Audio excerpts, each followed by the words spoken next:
3R series. The 3 R's are reuse, reduce and recycle.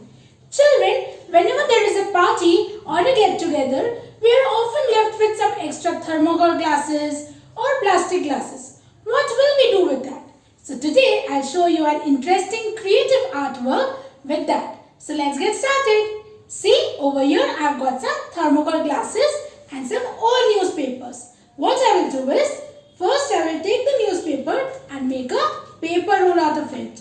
Like this. I'll roll the entire paper and at the end I'll apply some glue to stick it. Over here I'll apply some glue and stick this. Children, the same way I'll make some more paper rolls and paint all of them with red paint. And I'll also paint all the thermocol glasses with green paint. So children, I've painted all the paper rolls with the red color and all the thermocol glasses with the green color. Now to decorate the thermocol glasses, I've got some sequins over here and some red color lace over here. I'm going to stick the sequins all around it and apply a lace around it like this and stick this using some glue. So see children, I've already decorated my glasses with the sequins and the lace. Now we are going to make a grid with this paper rolls. We are going to place 3 paper rolls in the vertical position and 3 in the horizontal position like this. Now applying some glue, I am going to stick this.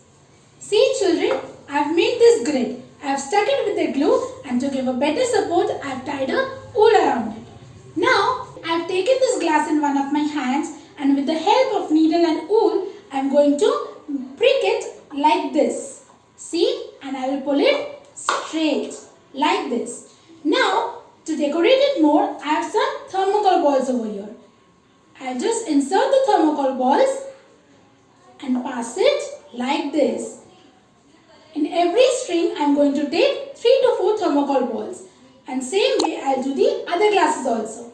And also, I will tie some extra rope to hang it from the ceiling. So children, can you guess what is ready? See. So children, how effectively we have used the old newspapers and thermocol glasses to make this